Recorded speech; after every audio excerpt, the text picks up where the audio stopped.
Okay, today, boys and girls, we are going to be making observations in science of the natural world, and you're going to provide evidence of your observations. The first thing we're going to do is look at a short video, and it's called Measuring Matter.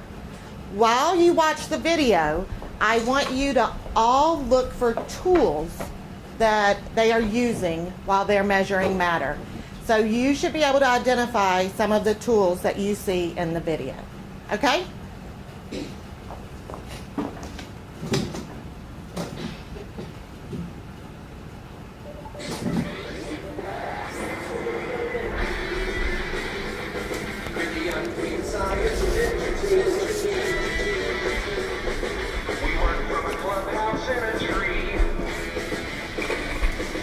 Exploring our world in its mysteries, lifelong learning, discovery, untamed science, adventuring.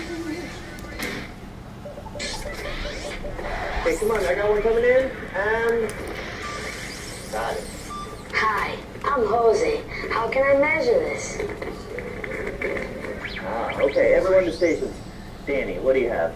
All right, there's lots of ways to measure matter. It just depends on what property you want to measure. You could, for example, measure its length, width, and height with a metric ruler, or its mass with a balance. Yep, and once you know the length, width, and height, you can calculate the volume of an object like this. And you can use a balance to measure the mass of an object.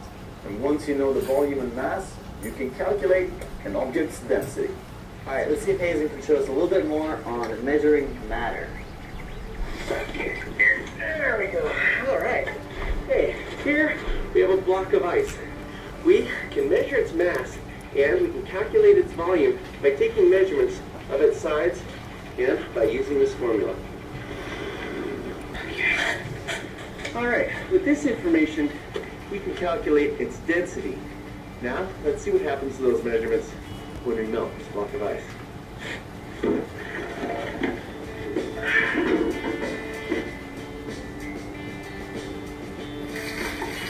It seems that its volume is smaller than that of frozen ice, but its mass is about the same. If we try to calculate its density, we can see that the density of cold liquid water is greater than that of frozen ice. This explains why ice cubes float in glasses of water. Well, back to you all at the clubhouse. Thanks, Hazen. Danny, you ready to get started? So calculating the volume of something like a cube, you need to know its length, width, and height. But what about measuring something like this rock? Well, we can find its mass using a balance, but what if we need to know the density?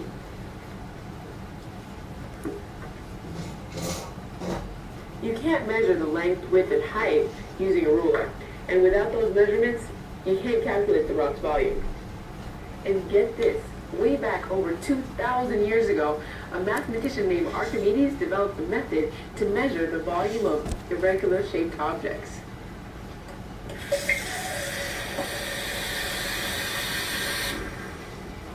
You can just put this rock in water and measure how much the water level rises. And that equals the volume of the rock. Pretty cool, huh? And now that I know the mass and the volume, I can calculate its density. Wow, seems like math and science can solve just about any problem. I wonder if there's another way we can think about this.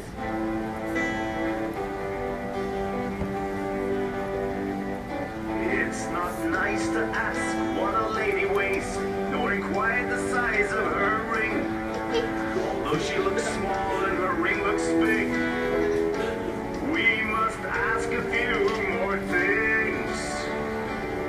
Because she is made of muscle, and her ring is made of glass.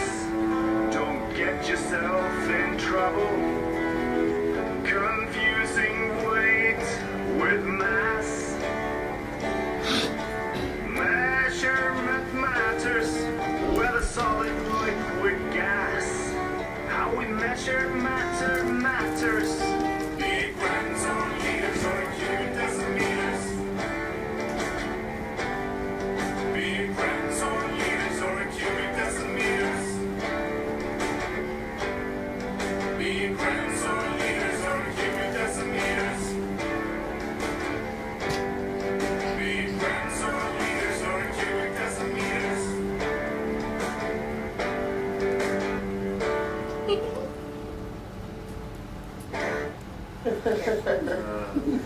So there are lots of ways to measure the properties of an object. Scientists use different tools and formulas to measure the mass, volume, and density of objects. By learning how to measure matter, you can observe and describe the world in a much more scientific way. So get out there with your rulers and never stop exploring your world. Speaking up, check this out. Okay, can you get the light, Sierra?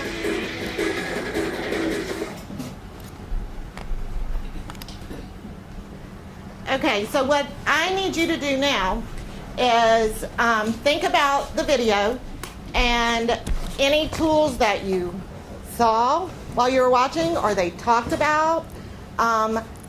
Let's chart those on our list. Make a quick little list of which tools that we saw. If there was something that you didn't see, we can still put it on our list that you know is a tool that scientists use. Okay, so who can give me a tool? All right, Peter. A graduated cylinder. Graduated cylinder. Why would we use a graduated cylinder, Peter? To measure the volume of water. Does it have to be water? No. No. Okay, so it measures Liquids. liquids. And I'm going to put volume. Who knows the unit of measure to measure volume? What unit of measure do we use? Abby? Milliliters. Perfect. That's right. We use milliliters. Okay, who can tell me another tool? Andres? A hand balance. A balance? What kind of balance do we use in here? What do we call it? Double beam balance. A double beam balance. Let me use a different color.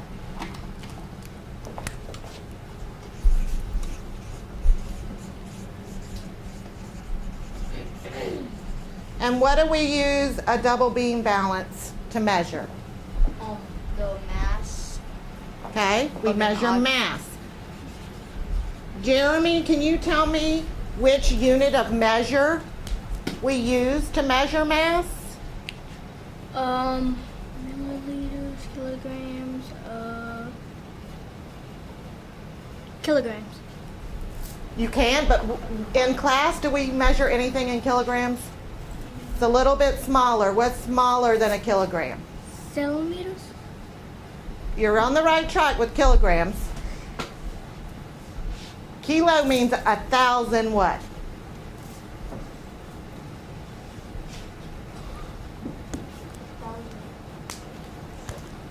Help them out, Andres. A kilo is 1,000 grams. Grams. So what do we measure mass in our classroom when we're measuring mass? Grams. Grams. Perfect. Okay? And we measure in grams. All right, give me another tool that scientists use. Nakaya? Rulers. They do use rulers. What do you measure with a ruler? The height, width, and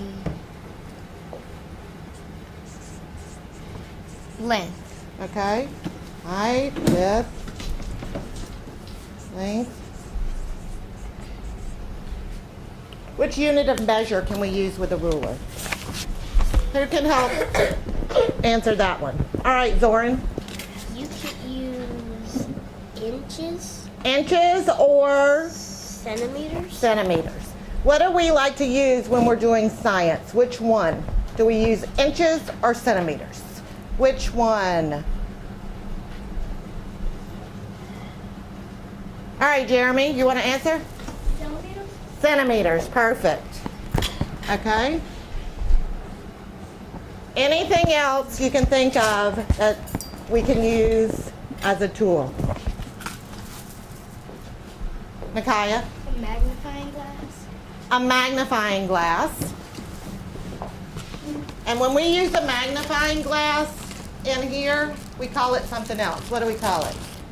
What do we call it, Cassie? The magnifying glass that you hold? I don't remember the. You don't remember what it's called? Okay. All right, Gerard. It's called a hand. Say it one more time. It's called a hand lens. Hand lens. That's perfect. Why would we use a hand lens, Maria? Closer. Very good. So makes things look closer. Anything else you want to add to this? I do quite a bit of charting, every subject, not just science. And I use the charts usually at the beginning. I start with that as an opening. We'll just jot down some of the students' thinking. When during the work time, it's not usually a time, that's not a time we would use it. But then during the closing, depending on the subject, we may chart strategies that were used, just tie back into the EQ. But the students continually use the charts as resources. They will go back and they'll say, you know, they'll ask me how to spell something, or they'll ask me, what was that strategy? And then they'll go and look at it. So it's really a tool for them, and it just helps, you know, drive it home even more. Okay? All right, so these are some of the tools. Now what I want you to do, you're going to turn and talk. The groups that have just 3, you can do it with 3. But 30 seconds each. And you are going to respond to this question to your partners. Why is it important for scientists to make detailed observations? Think about it for just a moment.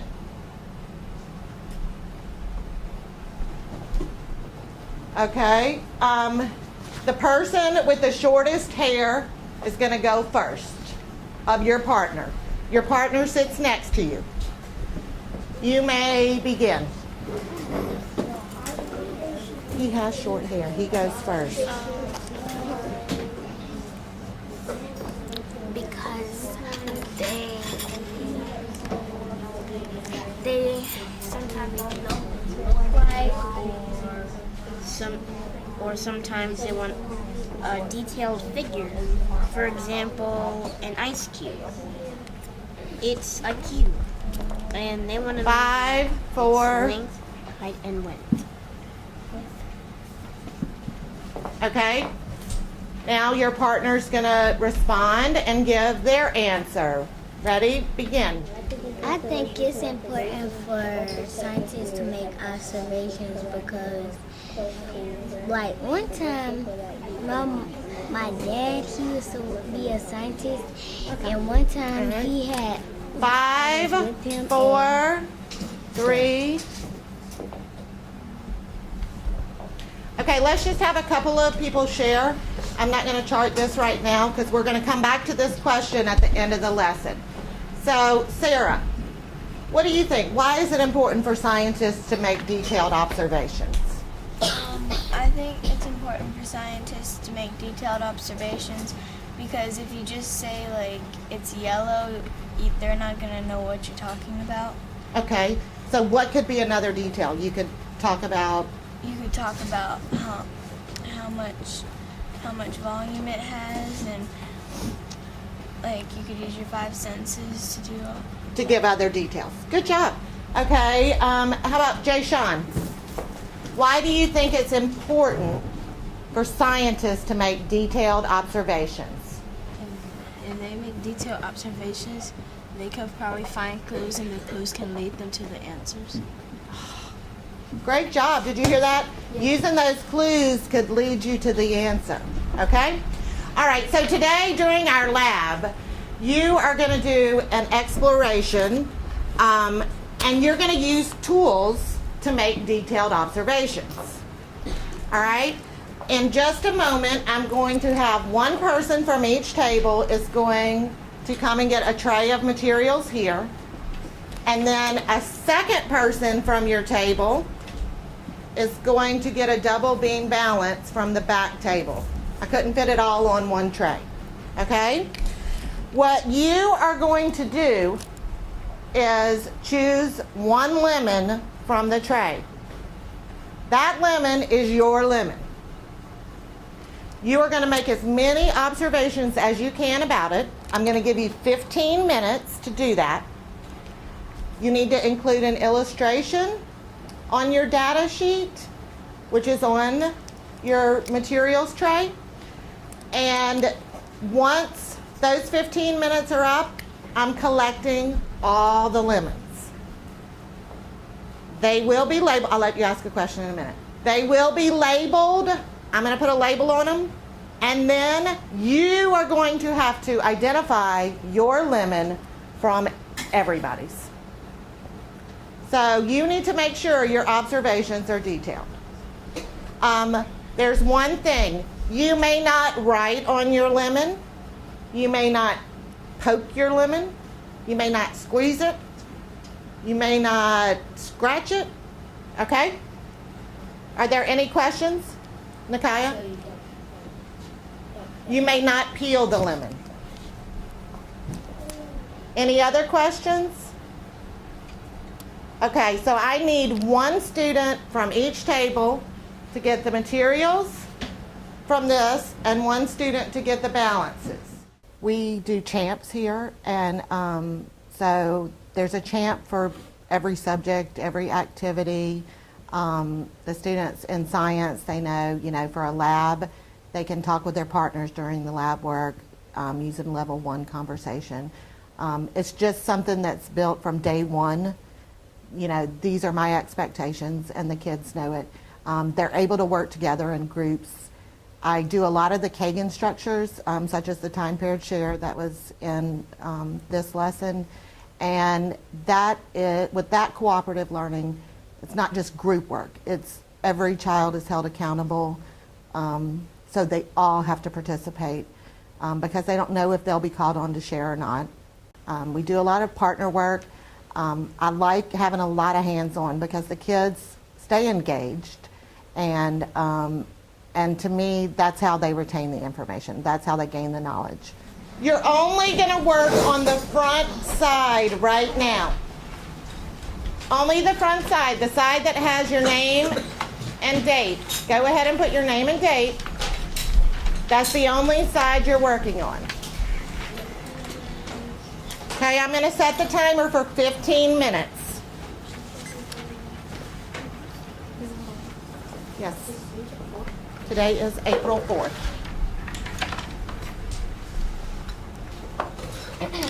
What do you see, Nakaya? It has like a little spot right there, and it's white, kind of. A white spot, okay.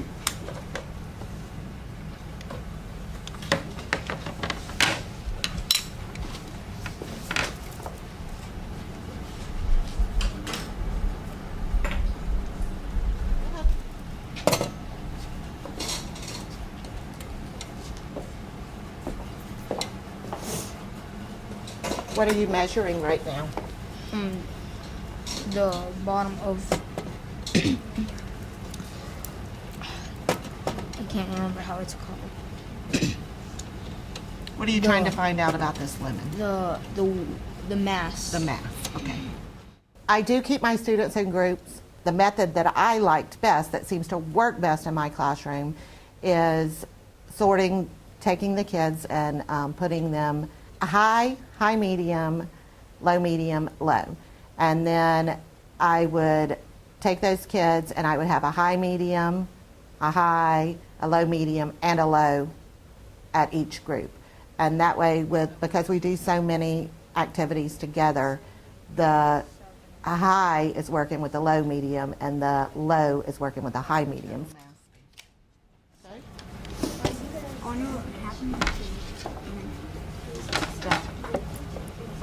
Left some. Whoa. So what are you checking for, Nakaya? Density and how much it weighs. It's weight? I mean, density and nothing else. Think about it for a second. But I'm gonna check the density. So what was the volume before you started? 12. You had it was 12? What? It was Oh. Is that in liters or milliliters? What does that say? What does that say? 1 cup. Okay. What does the other side say? Turn around and let's see.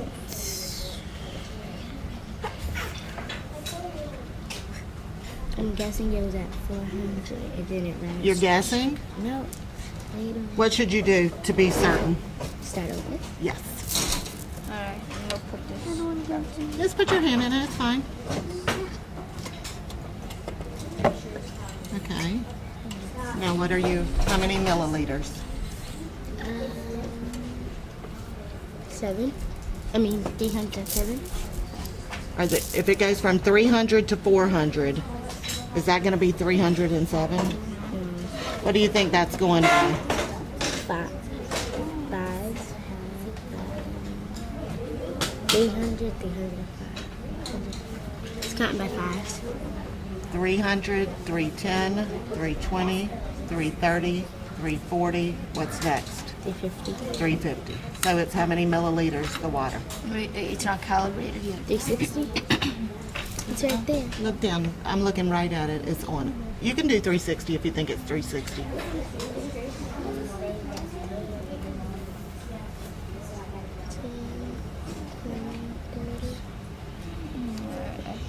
Okay, put it in.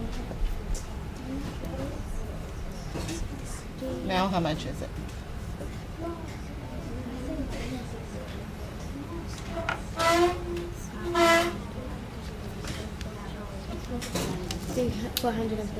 Okay, so what is the volume going to be now? My questioning technique is I do think about questions, some general questions I want to ask the students about the lesson, and I'll jot those in my lesson plan. But for the most part, the majority of the questions are based on what I see the students doing right then during the lesson. You know, are they getting it? Are they struggling? What's going on? You know, how can I help them? I don't want to give them the answer, but I want to guide them to get the answer. Let me see what you have. Okay, it has spots. What kind of spots? Okay, spots? What kind? Okay, spots? Can you describe this a little more? What kind of words could you use to describe it? It's like spiky. Spiky, okay. Why don't you put that on there? You can just add, it doesn't have to be in complete sentences. Just put little words. Stick your words.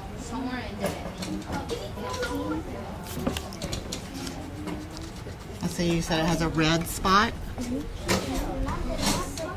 Okay.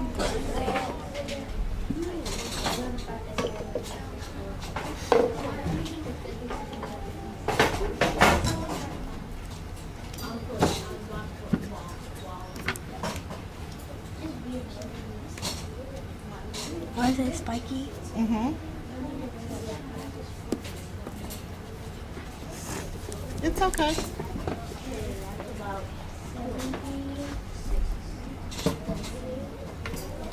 That's fine. Okay. I see that you measured it. 8 centimeters. Where'd you get 7 inches from? No, it's not spiky.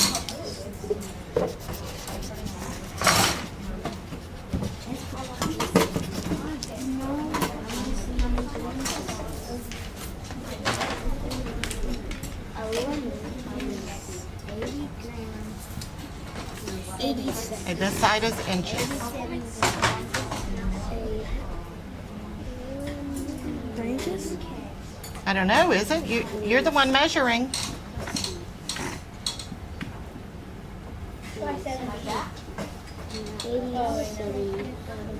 So you're saying it's 8 centimeters if you measure in centimeters, but if you measure in inches, it's 3 inches. Okay. Do you think a ruler or a measuring tape would be a better tool to measure a lemon? Why do you think a measuring tape would be better? Because if you're not exactly sure if it's this because it's kind of hard to see. Because this is straight and this is what? What can you do to this? You can bend it. You can bend it. It's flexible. Okay? Can you measure the circumference of the lemon? Around it? Yes. Can you do that? Try that, and then I'll come back and check on you, okay? Remember, centimeters. Do it in centimeters. What are you measuring? It's not balanced. It's not calibrating? Wait. Does that look even? Or no? It's not even. It's a little bit to the right. 78. Try it a little more. Yeah, this is how I'm running. Or it's all the way down. Turn over there. On the side. Remember? Right here. Turn that. Did I do it too much?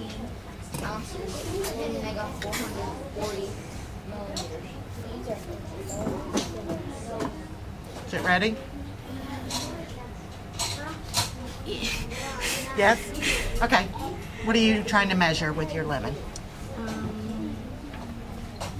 I forgot what it's called.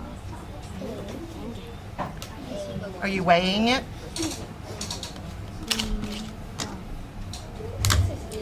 Remember we put, oh, I covered the chart. Measuring the mass. Mass. Okay. All right, so let's see what the mass is. You can keep going. That's the timer. I'm going to give you 2 more minutes to wrap up your observations. 2 more minutes. Okay, I need you to put your materials back on the tray. Keep your lemon in front of you. Keep your lemon in front of you. But get the materials back on the tray. I'm going to call you to collect the lemons. Actually, I'll just come by and pick them up. That'll make it easier. While I am collecting the lemons, you are going to respond to the question on the back of your data sheet. And the question reads, write a detailed paragraph describing your lemon and explain how you are going to be able to identify it from the whole class's lemon. Okay? So I'm going to give you 5 to 10 minutes. Shouldn't take that long, and then you're going to come pick your lemon. All right? I can't wait to see if everybody gets their lemon. Okay, so start on your paragraph.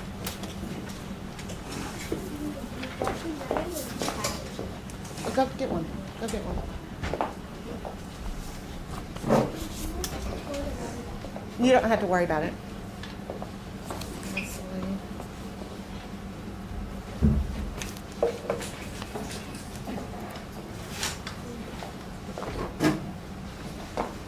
Yep. Have your lemon.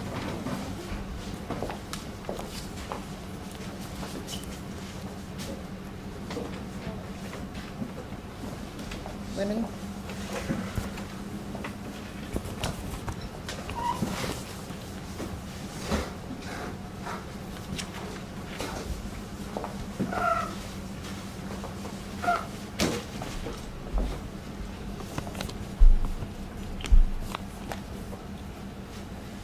All right, you're going to be able to continue writing. I'm going to call up each table to come choose their lemon. Make sure you have yours. If you need to bring your paper with you, you can bring it to help you. But once you get your lemon, the one you think is yours, take it back to your table and leave it sitting on your table just in case the next group, when they come up, they say, my lemon's not here. Somebody took it, so they will be able to look at yours.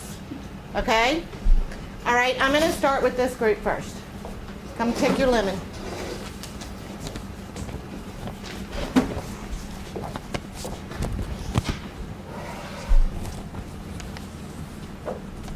Well, that was quick.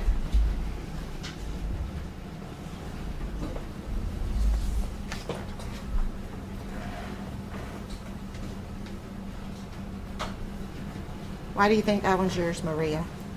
Because mine has like a pointy thing on the side. A pointy thing on the side. Okay. All right, Cassie's table. Come on.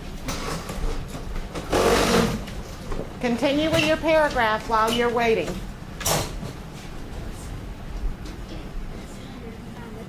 You did? What's this called? Measuring tape.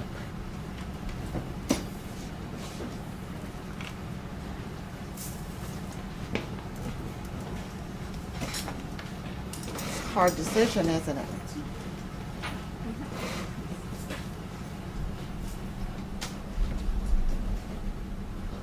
If you don't see it, you can look at the ones over there that they've picked.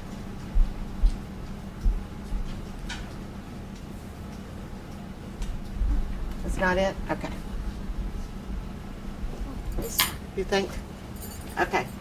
Zoran, your table.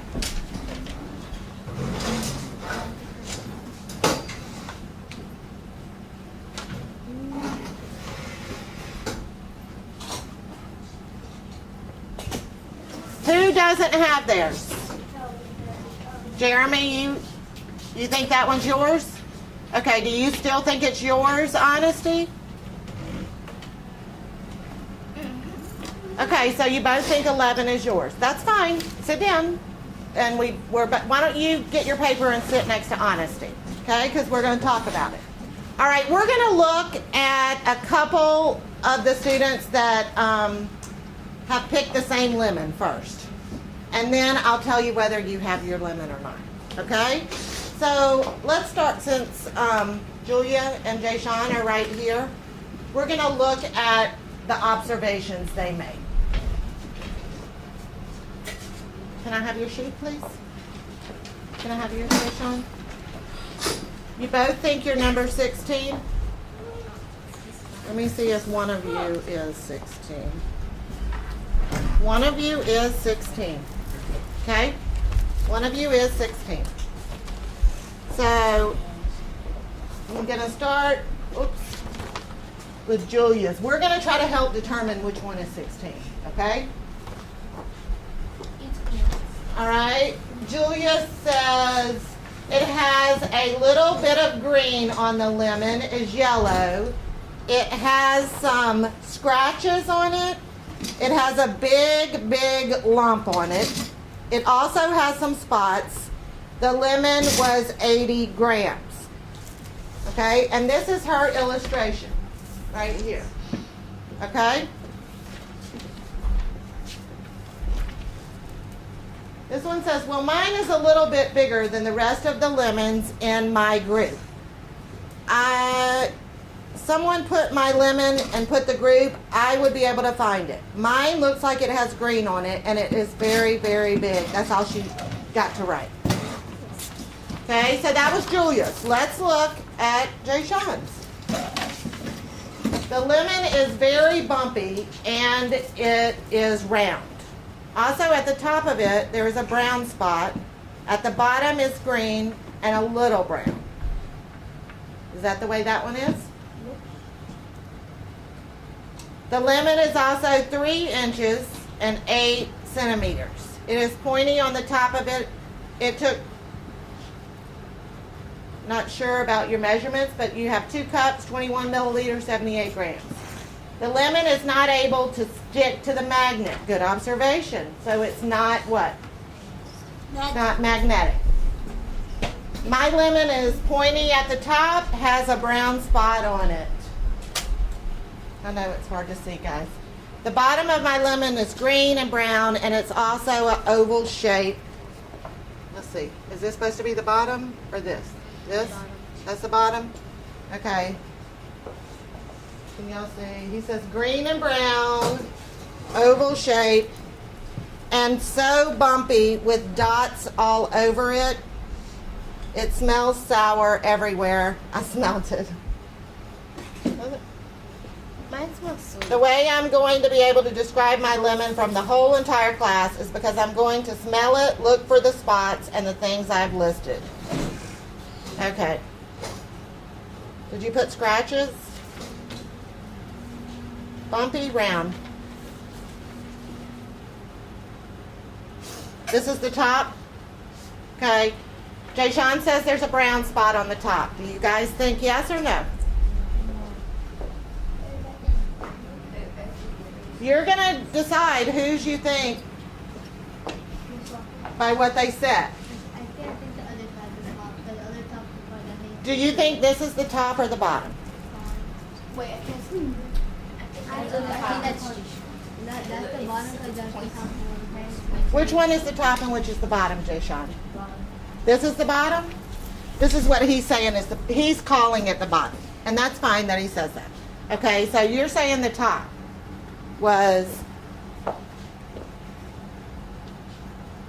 a brown spot. There was a brown spot and the bottom is green. Okay, I do see green on the bottom. Are you talking about the little dot at the tip? Okay.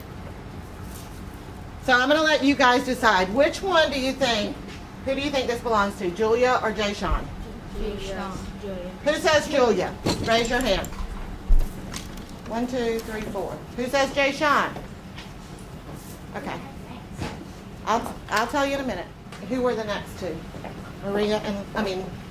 Abby and Logan. Let me see your papers. This is the lemon. I didn't check. One of you is 11. Let me see your paper, Abby. You don't have to finish it.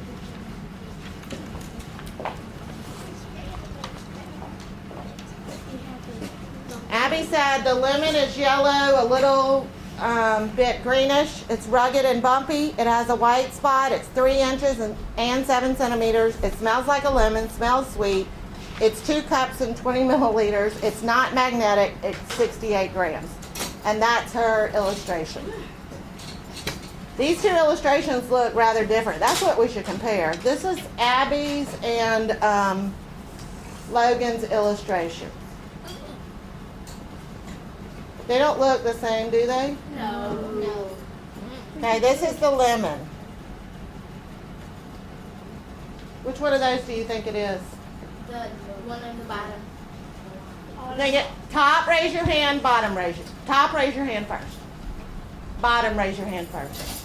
Okay, so they think it's Abby's.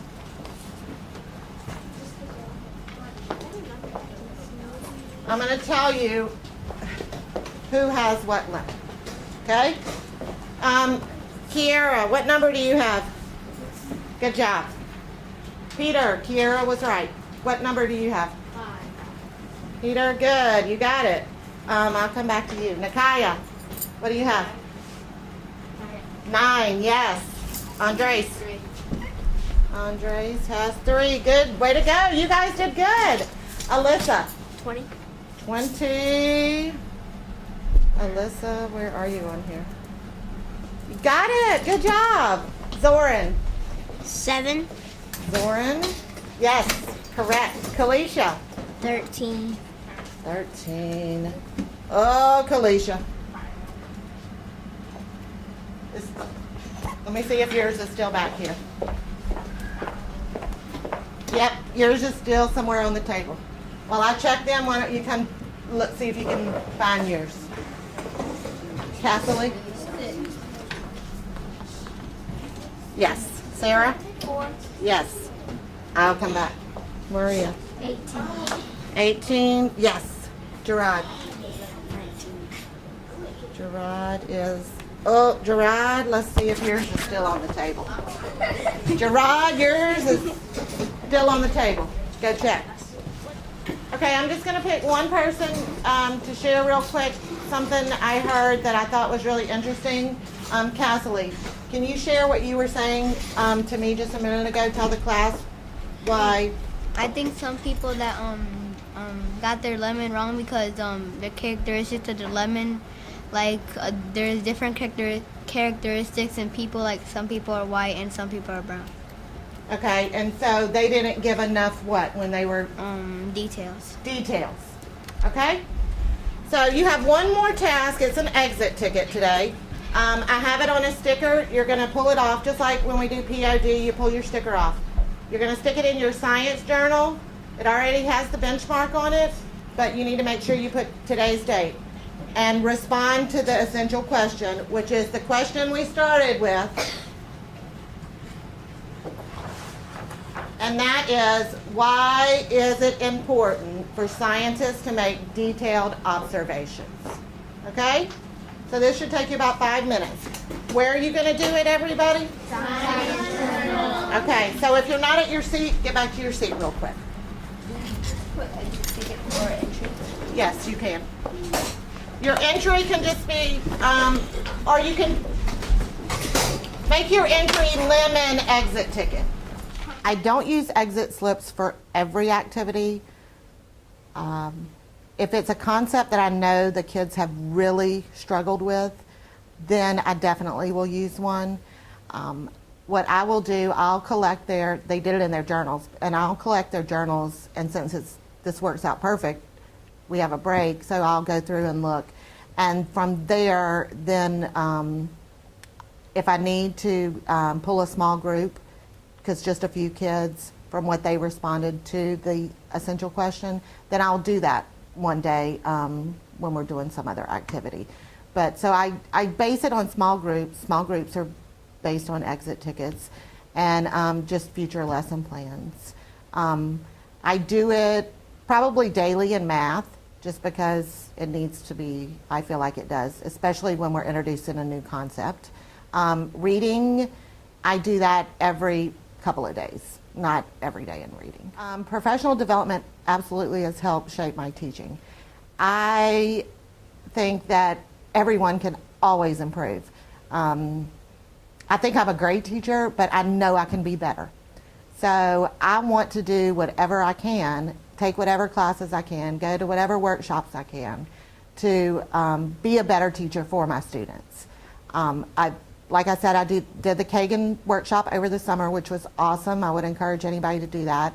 I've done numerous reading workshops, writing workshops, and those have all helped me be able to better implement the reading and writing instruction in my classroom.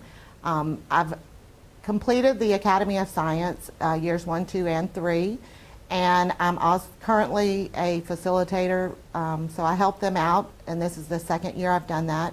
So that's provided a lot of resources for me. I just think it's so important to reflect on yourself as a teacher, and even daily, like how did it go today? What did I do that was great? What did I do that was ugh? And then go from there, because there's always room for improvement.